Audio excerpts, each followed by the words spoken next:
তবে অফিসার র্যাঙ্কের যে চাকরিগুলো আছে সেই চাকরিগুলোই সবার ড্রিম জব। সেগুলোর জন্য অবশ্যই নিজেকে তৈরি করতে হবে এবং পার্সোনালিটি ডেভেলপ করতে হবে। আমি যখন পড়বো কোনো চাকরির পরীক্ষার জন্য, উদাহরণস্বরূপ আমি বলছি আমি সিভিল সার্ভিসের জন্য পড়ছি। স্কুল কলেজের চৌহদ্দি পার করার পরই একজন ছাত্রছাত্রীর প্রথম যেটা স্বপ্ন থাকে সেটা একটা সম্মানজনক চাকরি। একটি সুনির্দিষ্ট লক্ষ্যকে সামনে রেখে একটি ছাত্রছাত্রীকে এগিয়ে যেতে হয়। তো সেই সময় যেটা দরকার হয় সেটা কিন্তু সঠিক গাইডেন্স। আমরা ঘাটাল মহকুমাবাসীদের জন্য, এই রাজ্যের গোটা ছাত্রছাত্রীদের জন্য আজকে উপস্থিত হয়েছি আমাদের ঘাটাল মহকুমা শাসক সুমন বিশ্বাসের কাছে। আমরা স্থানীয় সংবাদের ডিজিটাল মিডিয়া অ্যাসিস্ট্যান্ট এডিটর মনসারাম কর এবং আমি সংহিতা শিরোমণি। তাহলে আমরা চলে আসি আমাদের মূল প্রসঙ্গে। স্যার, প্রথমেই জেনে নেব একজন ছাত্র বা ছাত্রীর তার কেরিয়ার নির্বাচন করার জন্য প্রথম কি কি জিনিসগুলো মাথায় রাখা জরুরি। আচ্ছা, অসংখ্য ধন্যবাদ স্থানীয় সংবাদ চ্যানেলকে এরকম একটা প্রোগ্রাম করার জন্যে। প্রথমে শুরু করব একটা বিশ্বকবি রবীন্দ্রনাথ ঠাকুরের একটা লাইন দিয়ে। উনি শিক্ষা নামক প্রবন্ধে একটা কথা বলেছিলেন, আমাদের শিক্ষাকে আমাদের বাহন করিলাম না, শিক্ষাকে আমরা বহন করিয়াই চলিলাম। ইহারই পরম দুঃখ গোচরে অগোচরে আমাদের মনের মধ্যেও জমিয়া উঠিতেছে। অর্থাৎ আমরা যদি দেখি আমাদের শিক্ষা লাভের পদ্ধতি বা আমরা যে গ্র্যাজুয়েশন পর্যন্ত যে শিক্ষা লাভ করলাম সেই শিক্ষাকে কিন্তু অনেকেই আমরা কাজে লাগাতে পারছি না বিভিন্ন কারণে। তো সেইটার জন্যই আমাদের আজকের এই প্রোগ্রাম কেরিয়ার কাউন্সেলিং। আপনারা যে কোশ্চেনটা করেছেন খুবই প্রাসঙ্গিক। কেরিয়ার আমরা বাঁচার জন্য কী কী জিনিস দেখব। একজন ছাত্র বা ছাত্রী তার প্রথমেই স্বপ্ন থাকতে পারে সে হয়তো চাকরি না করে ব্যবসা করবে বা নিজের পায়ে প্রতিষ্ঠিত হবে। অবশ্যই খুব ভালো সিদ্ধান্ত আজকের দিনে দাঁড়িয়ে। যারা ভাবছেন যে নিজেরা ব্যবসা করবেন সেখানে তো কোনো লিমিট নেই, আপনি উন্নতি চরম শিখরে যেতে পারেন, স্কাই ইজ দ্য লিমিট সেই ক্ষেত্রে। আর যারা ভাবছেন না ব্যবসা করতে গিয়ে অনেক প্রতিবন্ধকতা তাদের সম্মুখীন হতে হবে বা ছোটো থেকেই স্বপ্ন দেখেছেন একজন সফল চাকরিজীবী হবেন, তাদের জন্য যেটা বলার, পড়াশুনো যেটা করেছেন সারা জীবন ধরে বা গ্র্যাজুয়েশন পর্যন্ত সেটাকে কাজে লাগিয়ে যদি কোনো পরবর্তীকালের জীবনে কাজে লাগানো যায় সেরকম পেশা বেছে নেওয়া যেতে পারে। পেশা বাছার জন্য একাধিক পেশা আমাদের আছে। আমরা জানি যে সিভিল সার্ভিস থেকে শুরু করছি একদম টপ লেভেল থেকে, ইউপিএসসি সিভিল সার্ভিস, আমাদের রাজ্যের সিভিল সার্ভিস, তার সঙ্গে পিএসসি এসএসসির অফিসার র্যাঙ্কের পরীক্ষা, সেগুলো হলো একটা দিক। এবার যারা ভাবলেন যে না আমার অফিসার র্যাঙ্কের পরীক্ষা দেওয়ার মতন হয়তো আমার পড়াশোনা সেভাবে আমি করতে পারবো না, সেই সময় দিতে পারবো না, তাদের জন্য আছে ক্লারিক্যাল চাকরি। বিভিন্ন ক্লারিক্যাল চাকরি আছে, ব্যাংক, রেল, পিএসসি এসএসসি ইত্যাদি ক্লারিক্যাল পোস্ট আছে। তারও নিচে গ্রুপ ডির চাকরি আছে এবং যাদের পুলিশের চাকরি পছন্দ শারীরিক সক্ষমতার পরীক্ষা দিয়ে এবং লিখিত পরীক্ষা দিয়ে পুলিশের কনস্টেবল বা এসআই র্যাঙ্কের চাকরি, রাজ্য পুলিশ, কেন্দ্র পুলিশ এবং আবগারি দপ্তর, ফায়ার সার্ভিসেস সব জায়গাতেই এরকম ধরনের পোস্ট আছে। আর্টস, সায়েন্স বা কমার্স বিষয়ে উচ্চ মাধ্যমিক পাস করার পর যে সমস্ত ছাত্রছাত্রী কর্মজগতে প্রবেশ করতে চায় তাদের জন্য কী কী ক্যারিয়ার অপশন রয়েছে?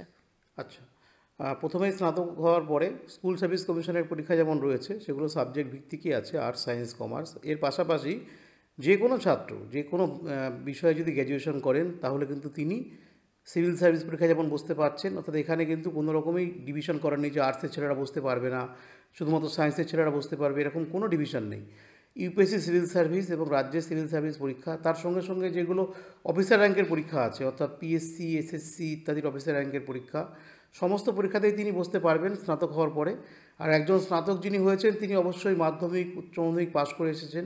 তো সেই সমস্ত যে পরীক্ষা আছে অর্থাৎ ক্লারিক্যাল পরীক্ষা এবং সিজি আমাদের স্টাফ সিলেকশন কমিশনের যে এইচএস লেভেলের পরীক্ষা আছে সেই সব পরীক্ষা, সমস্ত পরীক্ষা তারা বসতে পারবেন। একজন গ্র্যাজুয়েট ছাত্রী কিন্তু পশ্চিমবঙ্গ বা ভারতের যত রকম পরীক্ষা হয় তার 99% পরীক্ষাতে তারা বসতে পারছেন।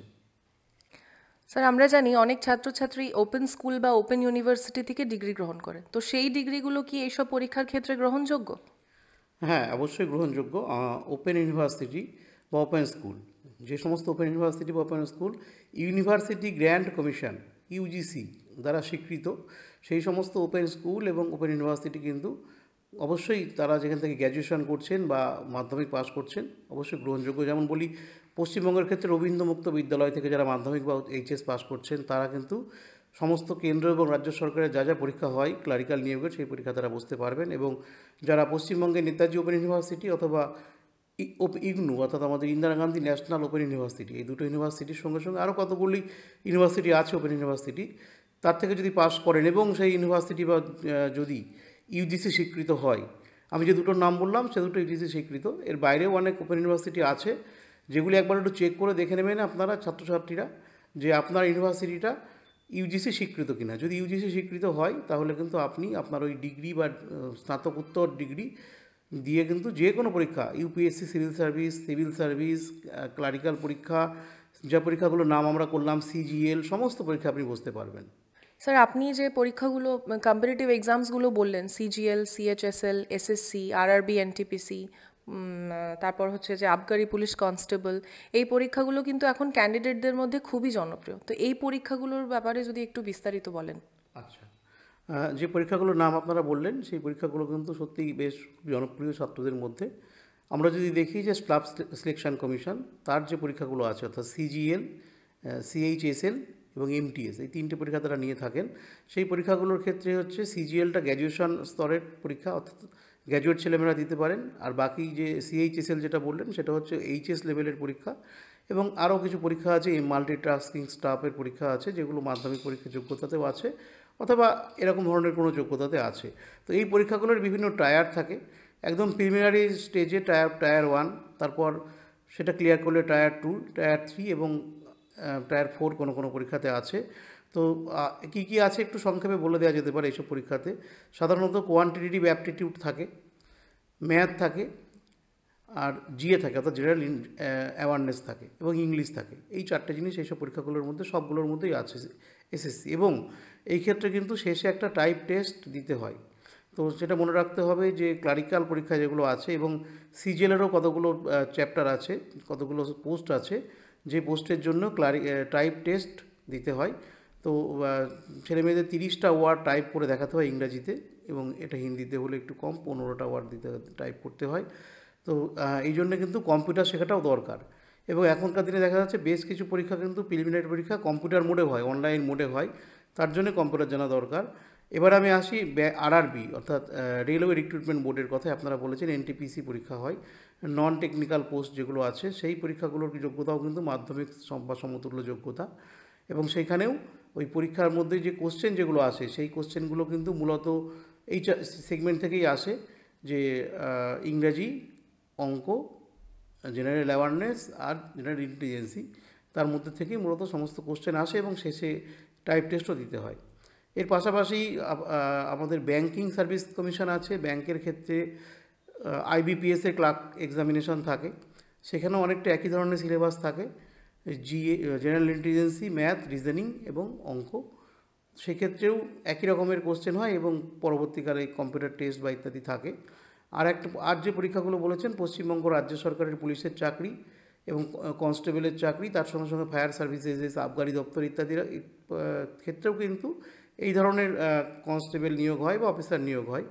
সাধারণত পুলিশের অফিসার নিয়োগের ক্ষেত্রে আমরা দেখতে পাই যে টপ লেভেলের অফিসার নিয়োগ হচ্ছে কিন্তু ডব্লিউবিপিএস এর মাধ্যমে, অর্থাৎ ডব্লিউবিসিএস যে পরীক্ষা তার মাধ্যমে ডব্লিউবিপিএস র্যাঙ্কের অফিসার নিয়োগ করা হয়, এবং এসআই নিয়োগের জন্য আলাদা পরীক্ষা নেওয়া হয় এবং কনস্টেবল নিয়োগের জন্য আলাদা পরীক্ষা নেওয়া হয়।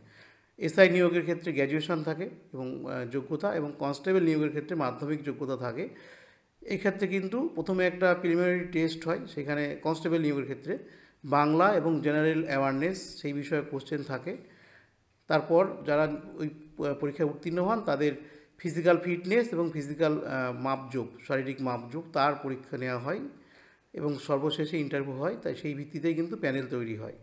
আর এসএসসি অর্থাৎ আমি যেটা বলছিলাম আগে যে স্টাফ সিলেকশন কমিশন, তার কিন্তু ইন্টারভিউ কোনো ক্ষেত্রেই নেই, সবটাই আছে ওই টায়ার 1, টায়ার 2, টায়ার 3, একদম লাস্ট স্টেজে আছে কম্পিউটার টেস্ট, যেটা কোনো ক্ষেত্রে টায়ার 3 বা কোনো ক্ষেত্রে টায়ার 4। আর একটা জিনিস বলার এক্ষেত্রে, স্টাফ সিলেকশন কমিশনের যে graduate level CGL, combined graduate level, এই ক্ষেত্রে কিন্তু মেন পরীক্ষা যেটা হয় অর্থাৎ টায়ার 2 পরীক্ষা যেটা হয়, সেইখানে কিন্তু স্ট্যাটিস্টিক্স একটা সাবজেক্ট আছে, যেটা হচ্ছে একটু নতুন সাবজেক্ট।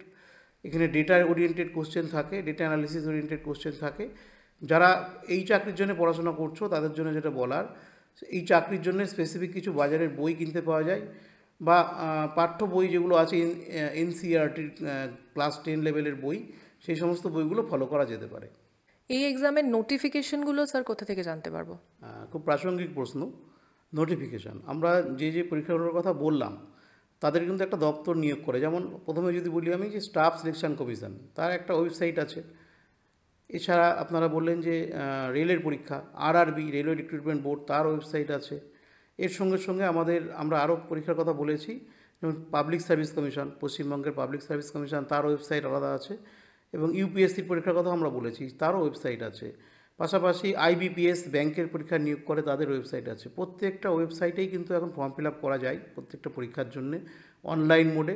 এমনকি বেশিরভাগ ক্ষেত্রে দেখা যায় যে কোনো পরীক্ষাতে কেবলমাত্র অনলাইন মোডেই ফর্ম ফিল আপ হয়, অফলাইন মোডে হয় না। পাশাপাশি চাকরির পরীক্ষার জন্য বেশ কিছু পত্রপত্রিকা বেরোয় চাকরির পরীক্ষার খোঁজের জন্য, যেমন কর্মসংস্থান, কর্মক্ষেত্র ইত্যাদি, যেমন খুব পপুলার পেপার এমপ্লয়মেন্ট নিউজ। পাশাপাশি আরও বহু রকমের পেপার বা পত্রিকা আছে যেগুলো উইকলি বেরোয়। সেই উইকলি পত্রিকা থেকেও কিন্তু আমরা জানতে পারি যে কোথায় কোন পরীক্ষা কবে নোটিফিকেশান বেরোচ্ছে। ছেলেমেয়েরা যদি একটু নজর রাখেন তাহলে কিন্তু এই নোটিফিকেশানগুলো জানা সম্ভব। এবং আমি সবাইকেই বলবো যে সম্ভব হলে একটা করে উইকলি এরকম পত্রিকা যেখানে চাকরির খবর বেরোয় সেটা কিনতে।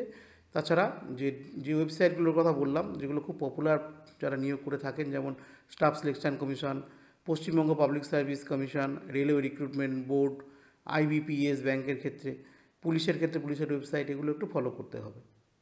স্যার এসসি এসটি ওবিসি বা ইডব্লিউএস এদের জন্য কি কম্পিটিটিভ এক্সামে কি কিছু সুবিধা আছে? কি কি সুবিধা সেগুলো? অনেকটাই সুবিধা আছে। এসসি এসটি ওবিসির ক্ষেত্রে যেমন বয়সের ছাড় আছে, আর ঠিক তেমনই কিছু পোস্টও সংরক্ষণ থাকে, সেই পোস্টগুলোতে চাকরি পেতে একটু সুবিধা হয়। সাধারণত এসসি এবং এসটির ক্ষেত্রে 5 বছরের বয়সের ছাড় পাওয়া যায়, ওবিসির ক্ষেত্রে 3 বছর বয়সের ছাড় পাওয়া যায়। এবং ইডব্লিউএসের ক্ষেত্রেও আমরা যেটা দেখছি যে বিভিন্ন পোস্ট আছে, এখানে ছাড় পাওয়া যায়। মানে চাকরির যে কোটা আছে সেই কোটা অনুযায়ী কিছু পোস্ট বিভিন্ন চাকরির, এই এসসি এসটি ওবিসি ইডব্লিউএস এদের জন্য কিন্তু বিভিন্ন পোস্ট রাখা থাকে সংরক্ষিতভাবে। কম্পিটিটিভ এক্সামগুলোতে সফল হওয়ার জন্য কোচিং ইনস্টিটিউট কতটা বাধ্যতামূলক? কারণ মোটা টাকা ব্যয় করে এই প্রতিষ্ঠানগুলিতে পড়া তো সবার ক্ষেত্রে পসিবল হয় না, সেই ক্ষেত্রে আপনি কি বলবেন? কোচিংয়ের একটা পরিবেশ থাকে, অ্যাম্বিয়েন্স, যেটা অনেকটা হেল্প করে। কারণ আমরা দেখেছি, আমরা যখন পড়াশোনা করেছি ছোটোবেলা থেকে, মাধ্যমিক, উচ্চ মাধ্যমিক, গ্র্যাজুয়েশন, সবাই কিন্তু কোচিংয়ে পড়াটা করতে যেতাম এবং কলেজে বা স্কুলের পড়াটাকে গুরুত্ব দিতাম না। স্বাভাবিক আমাদের একটা কোচিংয়ের প্রতি প্রীতি থাকবে।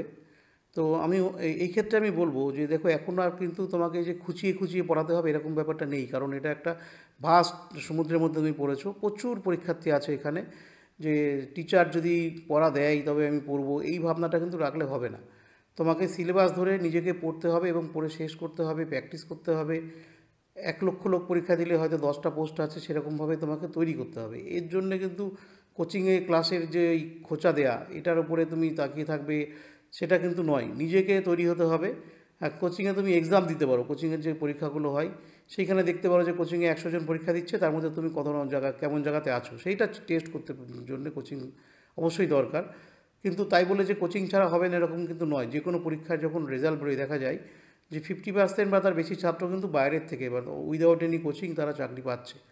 কোচিং ছাড়াও চাকরি পাওয়া সম্ভব। আমরাও যে চাকরি পেয়েছি কোচিং কিন্তু আমরা নিইনি, আমরা গ্রুপ স্টাডি করতাম, 2-3 জন মিলে একসঙ্গে পড়তাম। সেটা তুমি করতে পারো, যে হয়তো কেউ তোমার বন্ধু অঙ্কে ভালো, কেউ ইংরেজিতে ভালো, কেউ জিকেতে ভালো, আবার কেউ ডেসক্রিপটিভ পোর্শনগুলোতে ভালো। এবার 4 জন যদি একসঙ্গে পড়াশোনা করো, সেই ক্ষেত্রে যে অঙ্কে কাঁচা, সে অঙ্কে যে ভালো তার কাছ থেকে অঙ্ক দেখে নিতে পারবে, ইংরাজিতে যে ভালো সে দেখিয়ে দিতে পারবে।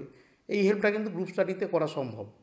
এবং আরেকটা আমি বলবো যে পাড়ায় যিনি অঙ্ক টিউটর আছেন, অর্থাৎ পাড়াতে যিনি মাধ্যমিক উচ্চ মাধ্যমিকের অঙ্ক পড়ান প্রাইভেট বা স্কুলের অঙ্কের স্যার, তাদের কাছ থেকে কিন্তু অঙ্ক আটকে গেলে দেখা যেতে পারে। হ্যাঁ, অঙ্ক আটকাতেই পারে, কারণ যারা আর্টসে পড়ে তারা মাধ্যমিক পরীক্ষার পরে অঙ্কর সঙ্গে সম্পর্ক থাকে না।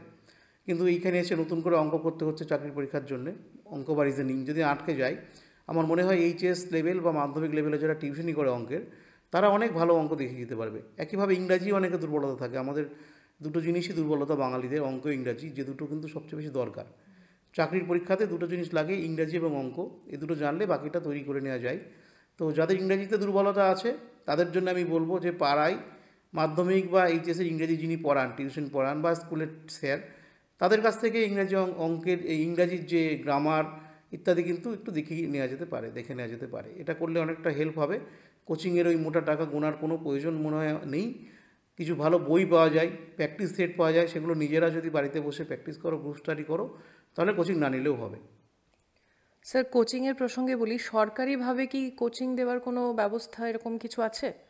সরকারিভাবে কোচিংয়ের সেভাবে রেগুলার ব্যবস্থা নেই, কিন্তু এসসি এসটি ওবিসি ছাত্রদের জন্য এবং মাইনরিটি ছাত্রদের জন্য পশ্চিমবঙ্গের এসসি এসটি ফিনান্স কর্পোরেশন এবং মাইনরিটি ডেভেলপমেন্ট ফিনান্স কর্পোরেশন, এই দুটো কর্পোরেশন পেপারে নোটিফিকেশান দেন এবং তারপরে একটা টেস্ট নিয়ে স্ক্রিনিং করে তারা কোচিং সুযোগ দেন ছাত্রছাত্রীদের। এইটা একটা আছে। আর সিভিল সার্ভিসের ক্ষেত্রে তো সর্বভারতীয় সিভিল সার্ভিস আইএএস এর পরীক্ষার জন্যে এটিআই যেটা আছে কলকাতাতে, অ্যাডমিনিস্ট্রেটিভ ট্রেনিং ইনস্টিটিউট, সেইখানে একটা কোচিংয়ের ব্যবস্থা আছে। এর বাইরে বিভিন্ন জেলা প্রশাসন, মহকুমা প্রশাসন বা কোনো আধিকারিক নিজেরা নিজেদের উদ্যোগে ফ্রি কোচিংয়ের ব্যবস্থা করেন, তো সেটাও খুব কম বিক্ষিপ্তভাবে করেন। এর এর ধরাবাঁধা কোনো কোচিং যে প্রত্যেক জেলাতে আছে এরকম নেই, তবে কোনো জেলাতে আছে। স্যার, পরীক্ষায় বসতে গেলে খরচের যে বিষয়টা, সেটা যদি একটু আলোচনা করতেন। আচ্ছা, পরীক্ষাতে কিন্তু ফিস খুবই কম দিতে হয়। আমরা যদি দেখি যে সরকারি চাকরির যে পরীক্ষা, সেগুলোতে ফিজের পরিমাণ একদমই কম। উদাহরণ দিয়ে কয়েকটা আমি বলছি এখানে। পশ্চিমবঙ্গ পাবলিক সার্ভিস কমিশনের যে ক্লার্কশিপ পরীক্ষা, ক্লারিক্যাল পরীক্ষা, সেখানে 110 টাকা ফিজ লাগে। মিসলেনিয়াস সার্ভিসের জন্য 160 টাকা।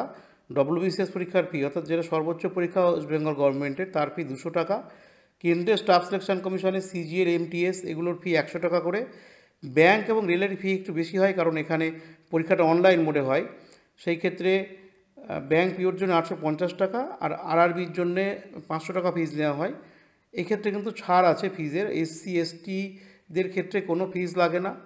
এবং সেন্ট্রাল গভর্নমেন্টের যে পরীক্ষাগুলো আছে, অর্থাৎ এই স্টাফ সিলেকশন কমিশন, ইউপিএসসি, সেই ক্ষেত্রে কিন্তু মেয়েদের জন্যও কোনো ফিজ লাগে না। এর বাইরে ব্যাংক এবং রেল যে পরীক্ষাগুলো বললাম, সেইখানে কিন্তু অনলাইনে পরীক্ষা হয়। সেই জন্যে এক্ষেত্রে আমাদের এসসি এসটি ওবিসি ইডব্লিউএস তাদের ক্ষেত্রে অনেকটা ফিস কম দিতে হয়, মেয়েদের ক্ষেত্রেও অল্প সামান্য ফিস দিতে হয়। সেখানে ব্যাংকের জন্য 175 টাকা মেয়েদের, আর রেলের জন্য 250 টাকা ফিস দিতে হয়। সুতরাং দেখা যাচ্ছে বেশিরভাগ পরীক্ষা যেগুলো অফলাইন মোডে হয়, সেগুলোর ফিস 200 টাকার মধ্যে, আর অনলাইন মোডে পরীক্ষা হলে একটু বেশি, 500 টাকা বা 850 টাকা এরকম ফিস কিন্তু খুব বেশি নয়। এবং মেয়েদের ক্ষেত্রে কোনো পরীক্ষাতে একদম ফিস নেই। এসসি এসটিদের ক্ষেত্রেও ফিস একদম দিতে হয় না কোনো পরীক্ষার ক্ষেত্রে। স্যার, আপনি একটু আগে গ্রুপ স্টাডির কথাটা আমাদেরকে মেনশন করছিলেন, তো গ্রুপ স্টাডির ভূমিকাটা এই কম্পিটিটিভ এক্সামে, এটার গুরুত্বটা কতটা, এটা যদি একটু বলেন। আমি প্রথমেই বলবো, দেখুন, মেডিকেলে যখন ট্রিটমেন্ট করা হয়, তখন দুটো ওষুধ একসঙ্গে দিয়ে ট্রিটমেন্ট করলে কিন্তু ভালো রেজাল্ট পাওয়া যায়। যেমন আমি বলি ওফ্লাক্সাসিন, নন-ইন্ডিয়াজল একসঙ্গে দিলে ভালো ট্রিটমেন্ট হয়। ঠিক একইভাবে পুষ্টি জগতেও আছে, প্রাণী এবং উদ্ভিদ একসঙ্গে যখন মিথজীবী পুষ্টি করে, সেটাও খুব ভালো কার্যকরী হয়। একইভাবে আমরা যখন চাকরির পরীক্ষা দিচ্ছি, যদি আমরা একসঙ্গে বসে কয়েকজন পড়ি, তাহলে কিন্তু পড়াটার একটা সাইনার্জিজম হয়।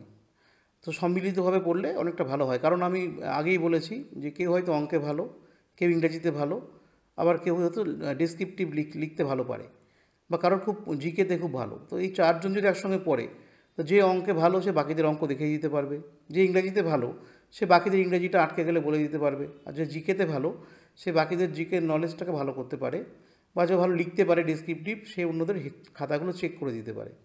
যেটা কোচিংয়ে যেতে হতো তার জন্য তাকে, তো এই চারজন একসঙ্গে পড়লে তাদের কিন্তু কোচিংয়ে না গেলেও যার যে স্ট্রং পয়েন্টটা আছে সেটা দিয়ে বাকিদের উইক পয়েন্টগুলোকে সে ঠিক করে দিতে পারছে। এবং একসঙ্গে পড়লে একটা কম্পিটিটিভ মনোবৃত্তিও হয় পড়ার মধ্যে। তো যদি 4-5 জন বা 2-3 জন একসঙ্গে পড়া যায়, তাহলে আমার মনে হয় যে কোচিংয়ের থেকেও বেশি এফেক্টিভ হবে গ্রুপ স্টাডি পড়াটা। স্যার, এই কম্পিটিটিভ এক্সামের জন্য ইন্টারনেটের ব্যবহারটা কতখানি গুরুত্বপূর্ণ, সেটা যদি একটু বলেন। হ্যাঁ, বর্তমানে ইন্টারনেটের ব্যবহার খুবই গুরুত্বপূর্ণ, কারণ আমরা যদি দেখছি যে এখন কিন্তু সমস্ত চাকরির নোটিফিকেশান অনলাইনেই প্রথমে পাবলিশ হচ্ছে। তারপর অবশ্য কোনো পত্রপত্রিকাতে সেগুলো ছাপা হয়, উইকলি পত্রিকাতে, কিন্তু প্রথম নোটিফিকেশনটা হয় তাদের ডিপার্টমেন্টের ওয়েবসাইটে। এবং যদি একটা ছেলে মেয়ে রেগুলার এই ওয়েবসাইটগুলো ফলো করে, তাহলে চাকরির খবরটা সে যেমন জানতে পারবে, পাশাপাশি পড়াশোনার ক্ষেত্রেও যদি আমাদের কোনো বিষয় আটকে যায়, এখন আমরা ইউটিউব দেখে নিই বা বিভিন্ন ওয়েবসাইট আছে, সেইগুলো একটু হেল্প পাই। কিছু তথ্য জানতে গেলে আমরা উইকিপিডিয়ার সম্মুখীন হই। তো যে কোনো রকমভাবেই যদি আমাদের কোনো হেল্প দরকার হয় পড়াশোনার ক্ষেত্রে, কোনো জিনিস আটকে যায়, তাহলে আমরা কিন্তু ইন্টারনেটের সম্মুখীন হই। এই জন্য ইন্টারনেটের ব্যবহারটা খুবই আমার মনে হয় এই প্রাসঙ্গিক চাকরির পরীক্ষার ক্ষেত্রে, কারণ নিউজ পেপার পড়া হোক বা কোনো আর্টিকেল পড়া হোক বা ডিকশনারিতে ওয়ার্ড খোঁজা হোক। আমরা আগে যখন কোনো ওয়ার্ড আটকে যেত ইংলিশ, আমরা ডিকশনারি খুঁজতাম। এখন কিন্তু আর কেউ ডিকশনারি খোঁজে না, এখন খুব সহজেই সেটা আমাদের মোবাইলের যে ব্রাউজারে ওয়ার্ডটাকে লিখলেই কিন্তু তার মানে বা বিভিন্ন জিনিস জানা সম্ভব। বা কোনো একটা কঠিন কোশ্চেন হয়তো আমি পাচ্ছি না, তো সেই টপিকটাও নিয়েও আমি যদি ইন্টারনেটে সার্চ করি খুব সহজেই কিন্তু আমি পেয়ে যাব। বই ঘাঁটতে গেলে সেটা অনেক সময় আমার ব্যয় হতো, সেই সময়টা আমার সাশ্রয় হবে ইন্টারনেট থাকলে। এখন ইন্টারনেট সব জায়গাতেই আছে এবং সব ছেলেমেয়েরাই মনে হয় মোবাইল ব্রাউজার দিয়ে ইন্টারনেটের মাধ্যমে পড়াশোনা করছেন। এবং আমি আর একটা জিনিস বলবো, ইন্টারনেটের কিছু খারাপ দিক আছে, সেটা হচ্ছে আমাদের ইন্টারনেটে অনেক সব কিছুই অ্যাভেলেবেল এখন, তো সেই কিছু অ্যামিউজমেন্টের জিনিসপত্রও চলে আসে, সোশ্যাল মিডিয়া, সিনেমা ইত্যাদি, সেগুলো থেকে কিন্তু বিরত থাকতে হবে। ইন্টারনেটের যে ভালো দিক সেটাকে আমাদের গ্রহণ করতে হবে, তার যে আমাদের যে মানসিক বিচ্যুতি ঘটায় যে সমস্ত যে জিনিসগুলো, সেগুলো থেকে কিন্তু আমাদের বিরত থাকতে হবে। স্যার, অনেকে এমন বলে থাকেন যে ব্যাংকের পরীক্ষা দিতে গেলে নিউম্যারিক্যালটা খুব স্ট্রং হতে হবে, খুব তাড়াতাড়ি ক্যালকুলেশন করতে হবে, বা ধরুন রেলের পরীক্ষা দিতে গেলে সায়েন্স দিকটা খুব স্ট্রং হতে হবে। তো এগুলো কি স্যার পুরোটাই ভুল ধারণা, নাকি কিছুটা সারবত্তা আছে? আর কারোর যদি কম্পিউটার কোর্স করা থাকে বা টাইপিং জানা থাকে, সেই ক্ষেত্রে কি সে একটা এক্সট্রা বেনিফিট পাবে এই কম্পিটিটিভ এক্সামসে? আচ্ছা, খুব প্রাসঙ্গিক প্রশ্ন। অনেকেই আমরা মনে করি যে চাকরির পরীক্ষা দিতে গেলে কেউ যারা অঙ্কে কাঁচা তারা হয়তো ইংরেজিটা ভালো করে পাস গিয়ে বা জিকে পড়ে গিয়েই কিন্তু চাকরি পেয়ে যাবে। এখন কিন্তু দেখা যাচ্ছে যে এতই কম্পিটিশান চাকরির পরীক্ষার ক্ষেত্রে, প্রত্যেক বছর কাট অফ মার্কস বাড়ছে। অর্থাৎ একটা চাকরির যে কাট অফ মার্ক থাকে, যে কোনো বছরে হয়তো কাট অফ মার্ক 80% নামলো বা 70% নামলো, পরের বছরে একটু বাড়লো, এরকম দেখা যায় যে বর্তমানে কিন্তু কাট অফ মার্ক আস্তে আস্তে বাড়ছে। প্রত্যেক দিনই কম্পিটিশান বাড়ছে, প্রচুর ছেলেমেয়ে পরীক্ষা দেয়। বিশেষ করে সর্বভারতীয় পরীক্ষাগুলোর ক্ষেত্রে তো সারা ভারত জুড়ে পরীক্ষা দিচ্ছে সবাই। তো এই ক্ষেত্রে যেটা বলার সেটা হচ্ছে যে কেউ হয়তো অঙ্কে খুব কাঁচা, সে অঙ্ক ভয় পাচ্ছে, অঙ্ক এড়িয়ে গিয়ে অন্য কিছু করার চেষ্টা করছে। এটা একদম করা যাবে না, কারণ প্রত্যেকটা সেগমেন্ট এখন জানতে হবে। ব্যাংকের পরীক্ষার ক্ষেত্রে বা রেলের পরীক্ষার ক্ষেত্রে বা এসএসসির ক্ষেত্রে যেটা দেখা যায় যে ম্যাথস এবং রিজনিং বা জেনারেল ইন্টেলিজেন্সি, জিআই যেটাকে আমরা বলি, সেগুলোর উপরে খুব জোর দেওয়া হয়। স্বাভাবিকভাবে চাকরির ক্ষেত্রে এগুলো লাগে, ব্যাংকের চাকরি করতে গেলে লাগে এগুলো। তো সেটা একটু শিখতে হবে। এখন অনেকেই আর্টস নিয়ে পড়াশোনা করেন, তারা বলতে পারেন যে আমরা তো এগুলো শিখিনি বা মাধ্যমিকের পরে আর অঙ্ক করিনি। কিন্তু এখন ম্যাচিওর ব্রেন সকলের, যারা পরীক্ষা দিচ্ছেন তাদের জন্য যেটা বলার, প্র্যাকটিস সেট কিনে যদি আমরা প্র্যাকটিস করি, তাহলে কিন্তু খুব সহজেই আমরা এইগুলো করায়ত্ত করতে পারবো। এবং খুব প্র্যাকটিস যদি আমরা করি, অর্থাৎ একটা অঙ্ক বারবার করি, তাহলে কিন্তু আমার পক্ষে আর কঠিন লাগবে না অঙ্ক করতে বা রিজনিং করতে, এবং টাইমের মধ্যে করতে পারবো। যেটা প্রথম কষ্ট হয়, যেটা হচ্ছে এই পরীক্ষাগুলো ইংরেজিতে অঙ্ক আসে, অর্থাৎ কোশ্চেনটা ইংরেজি ভার্সানে হয়। তো আমাদের বাঙালি ছেলেমেয়েদের বুঝতেই প্রথমে সময় লেগে যায় যে অঙ্কটা কী বলতে চাইছে, সেই জন্য সময় লাগে। এই বাধা দূর করার জন্য আমি বলবো, যারা অঙ্ক বা রিজনিং আটকে যাচ্ছেন তাদের ক্ষেত্রে প্র্যাকটিসটা কিন্তু কোনো ইংরেজি মাধ্যমের বই কিনেই করতে হবে। অর্থাৎ ইংরেজি মাধ্যমের যে ম্যাথসের বইগুলো আছে বা রিজনিংয়ের বইগুলো আছে, জিআইয়ের বই আছে, সেই বইগুলো কিনে সেই বই থেকে ম্যাথস এবং রিজনিং প্র্যাকটিস করতে হবে। যদি আটকে যেতেই পারে, কারণ সবাই অঙ্ক পারে না, সবাই রিজনিং পারেন না প্রথমে। তো সেই ক্ষেত্রে ওই পাড়ার কোনো অঙ্কের টিচারের কাছে একটু দেখে নেওয়া, বা তোমার বন্ধু যারা সায়েন্সের বা ম্যাথসের তাদের থেকে একটু দেখে নেওয়া। বারবার প্র্যাকটিস করলে কিন্তু এই অঙ্কের ভীতিটা দূর করা যাবে। এই অঙ্কের ভীতি দূর না করতে পারলে চাকরি পাওয়া সত্যিই কঠিন হয়ে দাঁড়াবে। পাশাপাশি ইংলিশ, সেটাও একটা ভয়ের জায়গা। এই দুটো জায়গায় ভয়ের, ইংরেজি এবং অঙ্ক। ইংরেজি যারা দুর্বল, তাদের আমি বলবো যে সমস্ত পড়াশোনা যেগুলো আমরা করছি, অর্থাৎ ইতিহাস, ভূগোল, বিজ্ঞান, যেগুলো বেসিক জিনিস যেগুলো আমরা পড়ছি, সেইগুলো বাংলার পাশাপাশি ইংরেজি ভার্সানেও পড়বো আমরা। কারণ এখন প্রচুর বই পাওয়া যায় এই সমস্ত সাবজেক্টের, জেনারেল অ্যাওয়ারনেসের বই পাওয়া যায়, জেনারেল স্টাডিজের বই পাওয়া যায়। সেই বইগুলো যদি আমরা ইংরাজিতেও পড়ি বাংলার পাশাপাশি, তাহলে কিন্তু একটা আমার ইংরেজি ভাষা সম্বন্ধে নলেজটা হবে, এবং আমি কিছু নতুন ওয়ার্ড আমি জানতে পারবো, ইংরাজির ভীতি আমার দূর হবে। এবং অঙ্ক যদি ইংরাজিতে করি, রিজনিং ইংরাজিতে করি, তাহলে কিন্তু আমি ইংরাজির ভাষার বাধাটাও কাটিয়ে উঠতে পারবো। তো সবাইকে আমি বলবো দুটো জিনিসে স্ট্রং হতে হবে, ইংরাজি এবং অঙ্ক। পাশাপাশি জেনারেল অ্যাওয়ারনেস যেটা আছে সেটা যদি পড়াশোনা করি আমি অবশ্যই করে নিতে পারবো। কিন্তু দুটো শেখার জিনিস আছে চাকরির জন্যে, সেটা হচ্ছে ইংরাজি এবং অঙ্ক, যে দুটোতে আমাদেরকে স্ট্রং হতেই হবে। আর একটা কোশ্চেন এসেছিলো, সেটা হচ্ছে কম্পিউটার জানা দরকার কিনা। বর্তমানে পরীক্ষার আবেদন করা থেকে শুরু করে পরীক্ষা দেওয়াও কম্পিউটারের মাধ্যমে হয়। আমরা যদি দেখি আইবিপিএস এবং রেল, এই দুটো পরীক্ষাও কিন্তু অনলাইন মোডে হয় বা কম্পিউটারেই পরীক্ষা দিতে হয়। পাশাপাশি অনেক চাকরিতে স্কিল টেস্ট আছে, অর্থাৎ টাইপিং টেস্ট আছে, যে আমি একটা 1 মিনিটে কতগুলো ওয়ার্ড আমি টাইপ করতে পারছি, তারও একটা টেস্ট হয়। পিএসসিতে 20টা ওয়ার্ড করতে হয়, আর ব্যাংকের ক্ষেত্রে 30টা ওয়ার্ড করতে হয়, এসএসসির ক্ষেত্রেও তাই, রেলের ক্ষেত্রেও তাই। এই যে টেস্টগুলো আছে, কম্পিউটার টাইপিং টেস্ট, এই টেস্টগুলোর জন্যও কম্পিউটার জানা একটু দরকার। মাধ্যমিক পাস করার পর বা মাধ্যমিক পরীক্ষা দেওয়ার পর যে সময়টা হাতে থাকে, সেই সময়গুলোর মধ্যে কিন্তু এই কম্পিউটার কোর্স করে নেওয়া যেতে পারে, বা বাড়িতে যদি কম্পিউটার থাকে সেক্ষেত্রেও নিজের বাড়িতে বসেও কম্পিউটার শেখা যেতে পারে। শেখাটা কিন্তু দরকার কম্পিউটার। স্যার, আপনি যেটা বলছিলেন যে কম্পিটিটিভ এক্সামের ক্ষেত্রে ইংলিশটা খুবই একটা ইম্পর্টেন্ট সাবজেক্ট। তো অনেকে দেখি সাজেস্ট করে যে ইংলিশ স্কিলটা বাড়ানোর জন্য ডেলি যে ইংলিশ নিউজ পেপার আছে সেগুলোকে অ্যানালিসিস করতে। কিন্তু স্যার, যখন আমরা প্রথম করি তখন মনে হচ্ছে যেন সব কিছু গুলিয়ে যাচ্ছে, প্রচণ্ড হার্ড, এগুলো করাটা মানে আরও মানে শক্ত হয়ে যাচ্ছে, মানে আমাদের যে কনফিডেন্স লেভেলটাও এটা কমে যায়। তো সেই ক্ষেত্রে স্যার জিজ্ঞাসা করছি যে নিউজ পেপার অ্যানালিসিসটা কি খুবই দরকার, বা এটা ছাড়া কি কোনো অন্য অপশন আছে যাতে আমরা ইংলিশ স্কিলটা বাড়াতে পারি? আচ্ছা, খুব প্রাসঙ্গিক প্রশ্ন। অনেকেই বলে থাকেন যে প্রথম থেকে ইংলিশ পেপার পড়তে হবে, কিন্তু একদম প্রথমে যারা যে শুরু করছে চাকরি পরীক্ষার প্রিপারেশান, তার হাতে যদি একটা ইংলিশ পেপার ধরিয়ে দেওয়া হয় তাহলে তার খুব কষ্টই হবে, সে হয়তো উৎসাহ হারিয়ে ফেলতে পারে। তো এই জন্য আমি একদম প্রথম থেকে ইংলিশ পেপার পড়ার কথা বলবো না। যারা সবে শুরু করেছে পড়াশুনো তাদের জন্য বলবো, ইংলিশ স্কিল বাড়ানোর জন্য অনেক রাস্তা আছে। প্রথমত যেটা বলবো সেটা হচ্ছে জেনারেল অ্যাওয়ারনেসের বই, অর্থাৎ জেনারেল স্টাডিজের বই, যেগুলো বিষয় চাকরি পরীক্ষার জন্য খুব দরকার, যেগুলো কোশ্চেন আমাদের খুব হামেশায় ফেস করতে হয়, সেইটা পড়ার জন্যে প্রথমে একটা সাবজেক্ট তুমি ইংরেজিতে হয়তো পড়ে বুঝতে পারছো না, যে হিস্ট্রি একটা চ্যাপ্টার আছে ইংলিশে পড়ে তুমি বুঝতে পারছো না, তুমি তার জন্য যেটা করবে ওই চ্যাপ্টারটাই বাংলা বই, অর্থাৎ আমাদের মাধ্যমিক লেভেলের যে বাংলা বই আছে সেখান থেকে একবার পড়ে নাও। পড়ার পরে সেই চ্যাপ্টারটা তুমি ইংলিশের যে জিএসের বই আছে সেখান থেকে সেই চ্যাপ্টারগুলো কোশ্চেনগুলো পড়ো। তাহলে যেটা হবে, তোমার ভাষা শিক্ষাটা ভালো হয়ে যাবে। অর্থাৎ ইংলিশ শিক্ষা তুমি প্রথমে বাংলায় পড়ছো, সেই একই টপিক ইংরাজিতে পড়ছো, তাহলে সেটা কিন্তু অনেকটা ভালো হবে। এবং পেপার পড়াও দরকার, তবে একদম ইনিশিয়াল স্টেজে ইংরেজি পেপার পড়তে না শুরু করে প্রথমে বাংলা পেপার তুমি পড়ো। বাংলা অনেক ভালো পেপার, ডেইলি পেপার আছে, যেগুলোর থেকে নিউজ পড়া, কারেন্ট অ্যাফেয়ার্স পড়া খুবই দরকার, এবং পড়ে পড়ে খাতায় লিখে রাখতে হবে। শুধুমাত্র পড়ে গেলেই হবে না, নোটবুক করতে হবে সেই সাবজেক্টের উপরে, যে টপিকগুলো তুমি পড়ছো খাতায় খাতায় লিখে রাখবে। আর তারপরে অনেক এইভাবে পড়তে পড়তে তুমি যখন জেনারেল সাবজেক্ট যেগুলো আছে, বেসিক সাবজেক্ট, ইতিহাস, ভূগোল, বিজ্ঞান, এইগুলো তুমি ইংরাজিতে পড়ছো, বাংলায় পড়ছো, পড়ে তোমার ইংরেজি ওয়ার্ড বাড়ছে, স্টক অফ ওয়ার্ড বাড়ছে, সংবিধান পড়ছো, অর্থনীতি পড়ছো ইংরাজিতে, তখন আস্তে আস্তে তো কিন্তু তোমার ইংরেজি ভোকাবুলারিটা বাড়বে। তারপর তুমি যখন পেপার পড়বে দেখবে অনেক সহজ লাগবে। তবে ইংরাজি পেপার একটা পড়া দরকার, কারণ ন্যাশনাল ইভেন্ট এবং ইন্টারন্যাশনাল ইভেন্ট যেগুলো হয় চাকরির পরীক্ষাতে, কারেন্ট অ্যাফেয়ার্সের মধ্যে সেগুলো থাকে, সেইগুলো সেইখান থেকেও তুমি কভারেজ করতে পারো।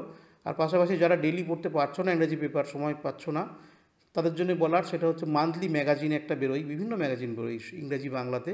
একটা ইংরেজি মান্থলি ম্যাগাজিন চাকরির পরীক্ষার জন্য যেগুলো বেরোয়, আমি আলাদা করে নাম বলছি না, আর একটা বাংলা ম্যাগাজিন চাকরির পরীক্ষার জন্য যেগুলো বেরোয়, স্ট্যান্ডার্ড একটা বাংলা এবং স্ট্যান্ডার্ড একটা ইংরাজি ম্যাগাজিন অবশ্যই নিয়ে সেটাও কিন্তু পড়া উচিত। এবং সেক্ষেত্রেও ইংরাজি যে স্টক অফ ওয়ার্ড বা ইংরাজি লেখার ক্ষমতা সেটা আমাদের বাড়তে পারে।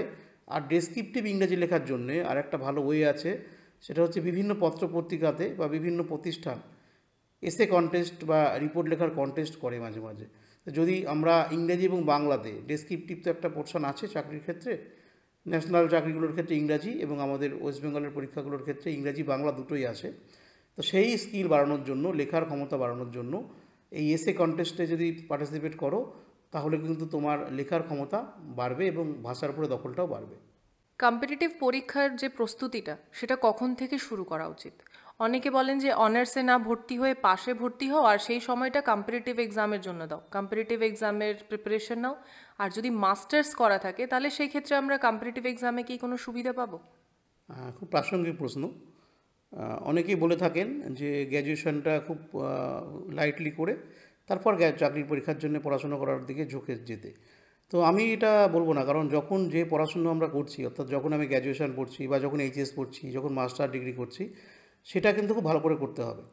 স্নাতক হওয়া অর্থাৎ স্নান করতে আসা, আমরা যখন বলি গ্র্যাজুয়েশন তার বাংলা হচ্ছে স্নাতক, অর্থাৎ সে একটা সাবজেক্টের মধ্যে অবগাহন করছে, খুব ডিপলি পড়াশোনা করছে। এই ডিপলি পড়াশোনাটা করলে যেটা হয়, একটা সাবজেক্টের প্রতি যেমন তার নলেজ বাড়ে, তেমন তার কোনো কিছুর ভিতরে ঢোকা, গভীরে ঢোকার একটা প্রবণতা বাড়ে। চাকরির পরীক্ষার ক্ষেত্রে কিন্তু এই স্টাডিজটা দরকার, অর্থাৎ কোনো সাবজেক্টের ভিতরে গভীরে ঢুকে সেটার পড়াশোনা করা দরকার। এই জন্যে অনার্স অবশ্যই করা উচিত যদি সুযোগ পাওয়া যায়। যারা অনার্স পেয়েছেন তারা অনার্স কমপ্লিট অবশ্যই করুন। হ্যাঁ, গ্র্যাজুয়েশন করার পরে যারা ভাবছেন যে যেগুলো গ্র্যাজুয়েট যোগ্যতার চাকরি আমি দেবো আর ফার্দার স্টাডি করব না, সেটা আমি বলবো ঠিক ঠিক সেই সিদ্ধান্ত আমি তার নিজের ব্যাপার, সেটা সে করতে পারে। তো উচ্চশিক্ষার ক্ষেত্রে যারা ভাবছেন যে উচ্চশিক্ষিত হবেন, অর্থাৎ পোস্ট গ্র্যাজুয়েট ডিগ্রি করবেন, তাদের ক্ষেত্রে অবশ্যই ভালো অনেক দিক আছে। কারণ তারা স্নাতক স্তরের চাকরিগুলো যেমন পরীক্ষা দিতে পারবেন, পাশাপাশি উচ্চশিক্ষার যে কিছু চাকরি আছে যেমন লেকচারারশিপ, নেট, স্লেট ইত্যাদি পরীক্ষা তারা বসতে পারবেন, এই সুবিধাটা তারা পাবেন। পাশাপাশি তার একটা সাবজেক্ট সম্বন্ধে গভীর জ্ঞানও হবে। হ্যাঁ, 2 বছর হয়তো তার চাকরির জন্য সে কম পাবে, সেটা ভাবতে হবে। কিন্তু চাকরির পরীক্ষার বয়স তো অনেক দিন থাকে। যদি আমাদের বাড়ির চাপটা কম থাকে যে কেরিয়ার খুব তাড়াতাড়ি আমাকে চাকরি পেয়ে স্টেবল হতে হবে, সেই বাড়ির চাপটা কম থাকে, তাহলে আমরা যদি দেখি বেশিরভাগ চাকরির বয়স কিন্তু ওই 18 বছর থেকে শুরু হয়ে 30 বছর পর্যন্ত থাকে। কোনো কোনো ক্ষেত্রে 27 বছর পর্যন্ত আছে। অফিসার র্যাঙ্কের চাকরি মূলত 30 বছর বা 32 ইয়ার্স অবধি আমি সুযোগ পাবো। তো সেই ক্ষেত্রে আমার অনেক সময় থাকবে চাকরি পাওয়ার জন্যে। অনার্স বা মাস্টার ডিগ্রি পড়া সেক্ষেত্রে বাধা সৃষ্টি করবে না। কিন্তু একটা শ্রেণীর লোক বলে থাকেন যে গ্র্যাজুয়েশনের সঙ্গে সঙ্গে পড়ার জন্য আমার যদি অনার্স নিয়ে থাকি তাহলে হয়তো পড়াশোনার ক্ষতি হবে চাকরির জন্যে। কিন্তু আমার তো মনে হয় না কোনো ছাত্রছাত্রী যারা অনার্স নিয়ে পড়ছে তারা প্রতিদিন 12-14 ঘন্টা করে অনার্সের পেছনে ব্যয় করেন, এরকম দেখা যায় না। অনেক অবসর সময় থাকে ছাত্র বা ছাত্রীর কাছে, অনার্স পড়ার পরেও থাকে। কারণ কানপুর আইআইটি থেকে যারা পড়াশোনা করছেন তারা ওই আইআইটি সিলেবাস সামলে কিন্তু ইউপিএসসি পরীক্ষার জন্য পড়েন, হোস্টেলেই পড়াশোনা শুরু করেন ফার্স্ট ইয়ার থেকে। এবং অনেকেই তারা আইআইটি করার পরে কিন্তু আইএস পরীক্ষায় উত্তীর্ণ হন। পড়াশোনাটা শুরু হয় ছাত্র জীবন থেকে। তো যদি অ্যাপেক্স ইনস্টিটিউশনে ইঞ্জিনিয়ারিং পড়ার পরেও কোনো ছাত্রছাত্রীর কাছে ওইটুকু পড়ার সময় থাকে চাকরি বাকরি পরীক্ষার জন্যে, তাহলে আমাদের একটা অনার্স পড়তে গিয়ে একটা ছেলে মেয়ে আর টাইম পাবে না, এটা মনে হয় বাস্তব নয়। অনার্স পড়ার পরেও বাকি সময়ে চেষ্টা করলে অনেক চাকরি বাকরি পরীক্ষার জন্য পড়াশোনা করা সম্ভব। এখন সেটা মানসিকতার ব্যাপার। ছাত্রছাত্রীদের ভাবতে হবে যে আমাকে কিছু একটা করতে হবে, নিজের পায়ে দাঁড়াতে হবে, একটা চাকরি পেতে হবে। তার জন্য সে কিন্তু গ্র্যাজুয়েশন পড়ার পাশাপাশি, অনার্স পড়ার পাশাপাশি বা পাস কোর্সে পড়ার পাশাপাশি প্রতিদিন 2-1 ঘন্টা করে অবশ্যই পড়াশোনা চালিয়ে যেতে পারে। প্রচুর বই আছে এখন চাকরি পাওয়ার ক্ষেত্রে, প্রত্যেক সাবজেক্ট অনুযায়ী ইতিহাস, ভূগোল, বিজ্ঞান, জেনারেল অ্যাওয়ারনেস, জিকে, সংবিধান, অর্থনীতি, প্রত্যেক সাবজেক্টের জন্যে চাকরির পরীক্ষার উপযোগী করে লেখা ইংরাজি এবং বাংলাতে প্রচুর বই আছে। আমি অনুরোধ করব যারা ভাবছো যে আমাদের চাকরি পেতে হবে, গ্র্যাজুয়েশন করতে করতে পাশাপাশি একটা করে বই কিনে রাখতে পারো। তুমি যে চাকরি পরীক্ষার জন্য বসবে সেই ধরনের চাকরির পরীক্ষার জন্য যে সিলেবাস আছে সেই সিলেবাসের উপরেও লেখা বই আছে, সেইগুলোও কিনে একবার করে পড়তে পারো। অনেকেরই ন্যাক থাকতে পারে যে আমি এসএসসি সিজিএল পরীক্ষা দেবো বা ব্যাংকের পরীক্ষা দেবো বা রেলের দেবো বা ডিফেন্সের পরীক্ষা দেবো বা পুলিশের পরীক্ষা দেবো। যার যেমন ন্যাক সেই অনুযায়ী বই কিনে গ্র্যাজুয়েশনের সময় থেকে পড়াশোনা শুরু করো। যদি নিতান্ত যারা ভাবছো যে না আমার গ্র্যাজুয়েশন হ্যাম্পার হবে, তাদের ক্ষেত্রে বলার যেদিনকে ফাইনাল পরীক্ষা হবে গ্র্যাজুয়েশনের ঠিক তার পর দিন থেকেই এই বইগুলো কিনে তুমি পড়াশোনা শুরু করো, প্রিপারেশন শুরু করো।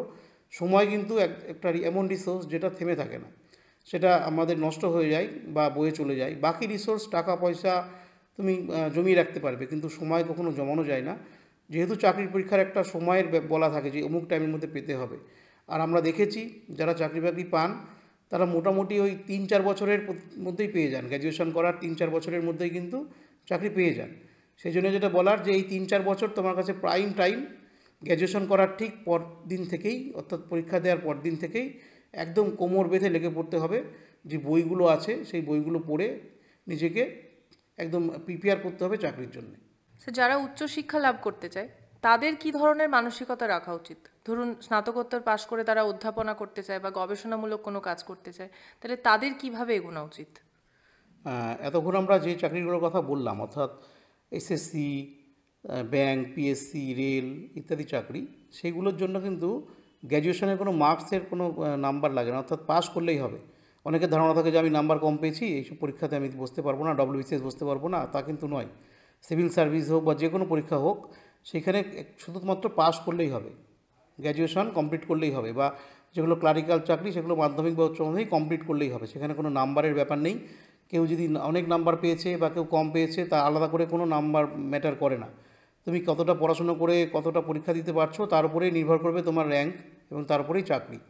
কিন্তু এই ক্ষেত্রে একমাত্র স্কুল সার্ভিস কমিশন এবং যারা উচ্চশিক্ষা করছেন তাদের ক্ষেত্রে কলেজ সার্ভিস কমিশন বা নেট, এইগুলোর ক্ষেত্রে কিন্তু প্রত্যেকটা সেগমেন্টে নাম্বারের একটা গুরুত্ব আছে। তুমি মাধ্যমিকে কত পার্সেন্ট নাম্বার পেয়েছো, এইচএসে কত পেয়েছো, গ্র্যাজুয়েশনে কত এবং পোস্ট গ্র্যাজুয়েটের ক্ষেত্রে কত নাম্বার পেয়েছো। যারা উচ্চশিক্ষার দিকে যা ঝুঁকছেন, অর্থাৎ তাদের অনেক বড় লক্ষ্য, অ্যাম্বিশনটা অনেক বড়, খুবই ভালো, আমরা এটাকে অ্যাপ্রিসিয়েট করছি।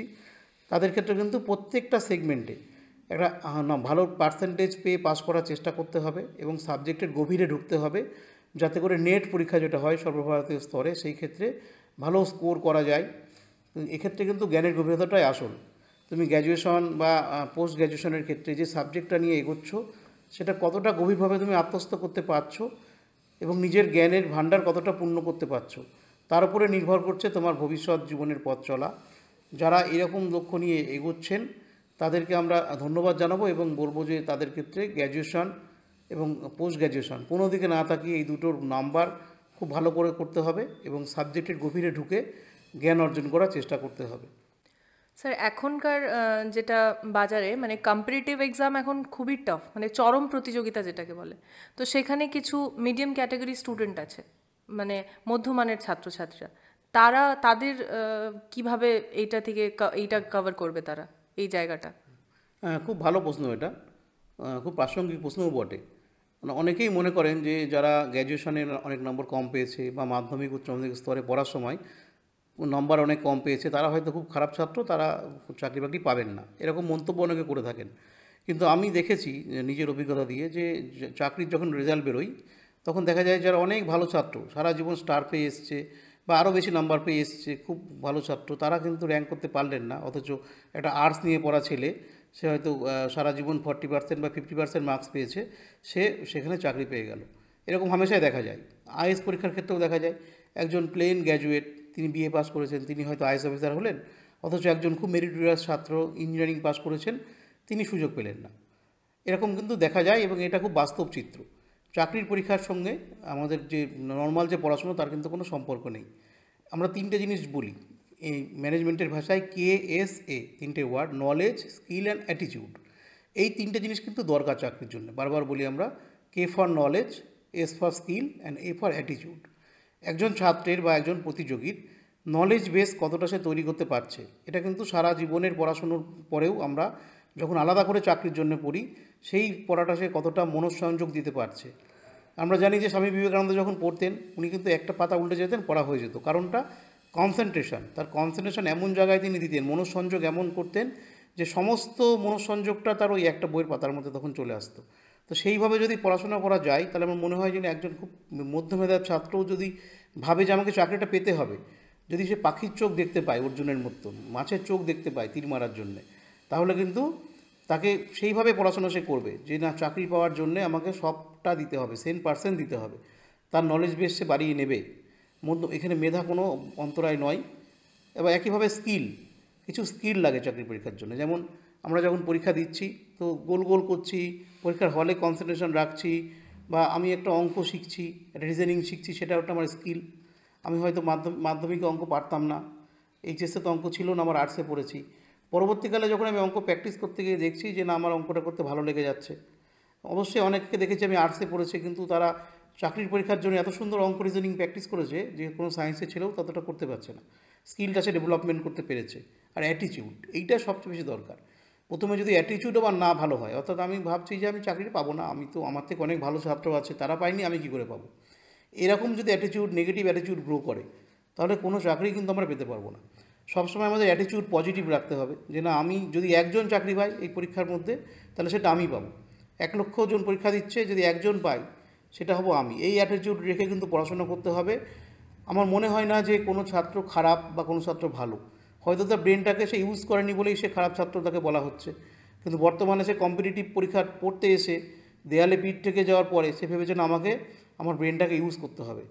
তো তখন দেখা যাবে সেই ছেলেটাই কিন্তু খুব ভালো ব্রেন ইউজ করে ইংরাজি, অঙ্ক, জিকেতে তুখর হয়ে উঠলো এবং চাকরি পেয়ে গেল।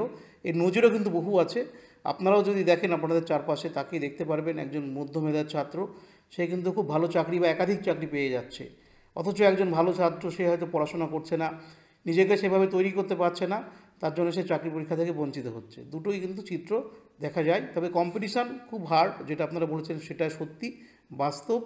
আমাদেরকে নিজেদের তৈরি করতে হবে, নলেজ, স্কিল, অ্যাটিটিউড সব দিক দিয়ে কিন্তু আমাদের তৈরি করতে হবে এবং প্রচুর প্র্যাকটিস করতে হবে চাকরি পরীক্ষার জন্য, অঙ্কর ক্ষেত্রে বিশেষ করে, এবং পরীক্ষার মক টেস্ট প্রচুর দিতে হবে বাড়িতে বসে। স্যার, সরকারি হোক বা বেসরকারি, দুই ক্ষেত্রেই কিন্তু ইন্টারভিউটা খুবই গুরুত্বপূর্ণ। তো সেই ক্ষেত্রে আপনার মতামতটা যদি দেন। আচ্ছা, খুব প্রাসঙ্গিক প্রশ্ন। বর্তমানে কিন্তু ইন্টারভিউ শব্দটা বলা হয় না, চাকরি পরীক্ষার জন্য বলা হয় পার্সোনালিটি টেস্ট, অর্থাৎ ব্যক্তিত্বের পরীক্ষা। মূলত অফিসার র্যাঙ্কের পরীক্ষার জন্যে এই পার্সোনালিটি টেস্ট নেওয়া হয়। তো প্রথমে বলবো পার্সোনালিটি জিনিসটা কী। আমাদের মধ্যে তো সবার মধ্যেই ব্যক্তিত্ব আছে। এখন একটা গল্প বলি এই প্রসঙ্গে। লিওনার্দো দা ভিঞ্চি, বিখ্যাত বিজ্ঞানী এবং একজন স্থপতি, মূর্তি বানানোকারী, বলা যায় ভার্সেটাইল জিনিয়াস ছিলেন উনি। তো উনি যখন খুব ভালো মূর্তি বানাতেন, পাথরের মূর্তি বানাতেন, তো ওনার এক বন্ধু বলছে, আচ্ছা এই একটা সাধারণ পাথর থেকে তুমি এই মূর্তিটা কী করে বানালে, এত সুন্দর একটা মূর্তি বানালে কী করে? তো উনি যেটা বললেন যে, বন্ধু এর মধ্যে তো ছিলই এটা, এই পাথরের মধ্যে এটা লুকিয়েছিল, আমি শুধু কিছু অংশ কেটে বাদ দিয়েছি। তো সবার মধ্যেই কিন্তু পার্সোনালিটি লুকিয়ে আছে, সেটা কিছু অবাঞ্ছিত অংশ আছে, সেই স্থূলতা কেটে বাদ দিতে হবে এবং কিছু অংশ যোগ করতে হবে নিজের মধ্যে, তাহলে নিজের পার্সোনালিটি গ্রো আপ করবে। আর একটা জিনিস বলার, সেটা হচ্ছে ইন্টারভিউয়ের জন্য যেটা ধরা হয়, সেটা কিন্তু যে পোস্টে আমি চাকরি পাবো, সেই পোস্টে আমি চাকরি করতে পারবো কি না, আমার মধ্যে সেই পার্সোনালিটি আছে কি না, সেটা দেখার জন্যই করা হয়। নলেজের পরীক্ষা এটা হয় না। তবে কোনো সাবজেক্টের উপর আমার বেস কেমন আছে, দখল কেমন আছে, সেটা দেখা হয় অনেক সময় যখন আমরা যেটা পড়বো। এই জন্যে সেই সাবজেক্টের উপরে যে বেস, সেই বেসটা আমি খুব ভালো করে তৈরি করব। সেটা যদি আমি করতে পারি, তাহলে কিন্তু ইন্টারভিউ ফেস করতে আমার কোনো অসুবিধা হবে না। তবে একমাত্র অফিসার র্যাঙ্কের পরীক্ষার জন্য ইন্টারভিউ হয়, পিএসসি, এসএসসি এবং আমাদের ইউপিএসসি ইত্যাদি পরীক্ষার ক্ষেত্রে কেবলমাত্র অফিসার র্যাঙ্কের যে পরীক্ষা, সেগুলো কিন্তু ইন্টারভিউ হয়। বাকি ক্লারিক্যাল চাকরির জন্যে ইন্টারভিউয়ের তেমন গুরুত্ব নেই, সেই ক্ষেত্রে কম্পিউটার টেস্ট বা টাইপ টেস্ট নেওয়া হয়। তবে অফিসার র্যাঙ্কের যে চাকরিগুলো আছে, সেই চাকরিগুলোই সবার ড্রিম জব। সেগুলোর জন্য অবশ্যই নিজেকে তৈরি করতে হবে এবং পার্সোনালিটি ডেভেলপ করতে হবে। আমি যখন পড়বো কোনো চাকরির পরীক্ষার জন্য, উদাহরণস্বরূপ আমি বলছি, আমি সিভিল সার্ভিসের জন্য পড়ছি, অর্থাৎ আইএস বা ডব্লিউবিসিএসের জন্য পড়ছি, আমি কিন্তু 3টে সেগমেন্টের জন্য একসঙ্গে পড়বো, প্রিলিমিনারি, মেন এবং ইন্টারভিউ, যাতে করে আমার পার্সোনালিটি ডেভেলপ করতে পারি। তার জন্য আমি বন্ধুদের সঙ্গে গ্রুপ ডিসকাশন করব, আমি কোনো তাৎক্ষণিক বক্তৃতা প্রতিযোগিতায় অংশগ্রহণ করব, আমি প্রয়োজনে আয়নার সামনে দাঁড়িয়ে একটা বিষয় নিয়ে বলবো নিজে নিজে। তবে গ্রুপ ডিসকাশন বন্ধুদের সঙ্গে বসে যদি আমরা করতে পারি, তাহলে কিন্তু আমাদের ফ্লুয়েন্সি যেমন বাড়বে, কোনো বিষয় সম্বন্ধে গভীরভাবে চিন্তা করার ক্ষমতাও বাড়বে। স্যার, অনেকেই বেসরকারি ক্ষেত্রে কাজ করতে করতে সরকারি চাকরির জন্য প্রিপারেশন নেন। তো সেই ক্ষেত্রে আপনার কোনো বিশেষ পরামর্শ যদি থাকে তাদের জন্য? এটা খুব প্রাসঙ্গিক প্রশ্ন। অনেকেই এমন আছেন, তাদের পারিবারিক অবস্থা হয়তো খুব একটা ভালো ছিল না, সেই ক্ষেত্রে তাদের ড্রিম জব অন্য থাকলেও বা বেকারত্ব জ্বালা থেকে মুক্তি পাওয়ার জন্য প্রাইভেট চাকরিতে গেছেন, পরবর্তীকালে সরকারি চাকরিতে আসার চেষ্টা করছেন, এরকম অনেক ছেলেমেয়ে দেখা যায়। অথবা এমন ছেলে আছে যারা হয়তো ক্লার্কশিপ চাকরি পেয়েছেন, পরবর্তীকালে তার অফিসার র্যাঙ্কের চাকরির জন্য আসছেন, এরকমও দেখা যেতে পারে। তো প্রথমে বলবো, প্রাইভেট চাকরি যারা করছেন তাদের কিন্তু সময়টা অনেক কম, কারণ তাদের অনেকটা সময় যাতায়াত এবং চাকরি করা, প্রাইভেট ক্ষেত্রে চাকরির ডিউটি আওয়ার্স অনেক বেশি থাকে। তো সেই আওয়ার্সটা তাকে দিয়ে তবে কিন্তু পড়াশোনা করতে হয়। এই ক্ষেত্রে যেটা বলার, নিজেকে একটা অ্যানালিসিস করতে হবে, সোয়াট অ্যানালিসিস আমরা ইংরেজিতে যেটাকে বলি, SWOT, S for strength, W for weakness, O for opportunity এবং T ফর থ্রেট। এই সোয়াট অ্যানালিসিস আমরা করতে হবে আমাদেরকে। খুব সহজে এটা আমরা করতে পারি। আমার কী কী শক্তি আছে, অর্থাৎ স্ট্রেংথ আমার কী আছে। আমি হয়তো অঙ্কে ভালো, এটা আমার স্ট্রেংথ। আবার আমার উইকনেস কী আছে, আমি হয়তো ইংরেজিতে কাঁচা, এটা আমার উইকনেস। আর আমার অপরচুনিটি কী না, আমি অঙ্কে ভালো, অর্থাৎ আমি অঙ্কটা আমাকে পড়তে হবে না, এটা আমার অপরচুনিটি। আর আমার থ্রেট হচ্ছে আমি ইংরেজিতে কাঁচা, আমার ইংরেজিটা খুব বেশি পড়তে হবে। তো প্রাইভেট চাকরি যারা করেন তাদের জন্য বলার, যেটা আপনার থ্রেট আছে, অর্থাৎ যেটা আপনার খুব কঠিন লাগে পড়তে, ইংরেজি হয়তো কঠিন লাগে, তো আপনার খুব সময় তো কম, প্রাইম টাইম যেটা, অর্থাৎ আমি বাড়ি আসছেন হয়তো, এসে রাত্রিবেলা পড়তে বসছেন, তো ওইটাই আপনার প্রাইম টাইম। ওই টাইমটাতে আপনি কঠিন জিনিসটা পড়ুন, কারণ কঠিন জিনিসটাকে আপনাকে বেশি সময় দিতে হবে। আর সহজ জিনিস যেটা আপনার আছে, অঙ্ক আপনি পারেন, আপনি সময় পেলে অবসরে চাকরির ফাঁকে আপনি অঙ্ক দু একটা করতে পারবেন। বা আপনার যেটা স্ট্রং পয়েন্ট আছে, সেটা আপনি জিকে হয়তো আপনি পারেন ভালো, আপনি ট্রেনে যেতে যেতে জিকেটা পড়ে ফেললেন, বা আপনার টিফিন আওয়ার অফিসে সেখানে জিকের বই উল্টে পাল্টে দেখলেন, কিন্তু ওই টাইমে কিন্তু আপনি আপনার যে উইকনেস জিনিস আছে সেটা আপনি করতে পারবেন না। সেটা করার জন্য আপনাকে প্রাইম টাইম দিতে হবে, এইটা মনে মনে রাখতে হবে। এফেক্টিভ স্টাডি করতে হবে। আপনি যেহেতু খুব কম টাইম পড়ছেন, অপটিমাম নলেজ গেইন করতে হবে, সেই ক্ষেত্রে এফেক্টিভ স্টাডি আপনাকে করতে হবে ওই কম সময়ে কাজে লাগিয়েই। এবং অনেক ছেলেমেয়েকে আমি দেখেছি প্রাইভেট চাকরি করতে করতে এফেক্টিভ স্টাডি করে তারা কিন্তু চাকরি পেয়েছেন। ইভেন এখন তো কোম্পানির চাকরি যারা করেন, একটা এক্সপিরিয়েন্স বলছি আমি, আমার এক বন্ধু ইঞ্জিনিয়ার ছিল, তো সে সব জায়গায় ক্যামেরা লাগানো থাকে কোম্পানিতে, বই পড়লেই ম্যানেজার বকতো যে ডেস্কে বসে বই পড়ছে দেখলে, ইভেন বাথরুমে গিয়েও পড়তে হতো তাকে, এরকম পরিস্থিতিও দেখেছি আমি, শুনেছি। তো সেইভাবে আপনার যতটা সুযোগ পাওয়া যাবে, মানে এটা এই জন্যই বললাম যে পড়াশোনার সময় যতটা আমি বের করতে পারবো, তাই বলে বাথরুমে গিয়ে পড়ার কথা আমি বলছি না, কিন্তু আমি আমার যতটা টাইম আমি পাবো যাতায়াতের পথে, বাড়িতে, ছুটির দিনে সময় নষ্ট না করে, যদি আমার স্বপ্ন থাকে আমাকে চাকরি পেতে হবে, সরকারি চাকরি বা অফিসার র্যাঙ্কের চাকরি, ভালো চাকরি, তাহলে কিন্তু সেই সময়টাকে কাজে লাগিয়ে নলেজটাকে বাড়াতে হবে। এটা ছাড়া আর কোনো রাস্তা নেই। আমরা আজকে স্যারের কাছ থেকে অনেক কিছু ক্যারিয়ার সংক্রান্ত জানতে পারলাম।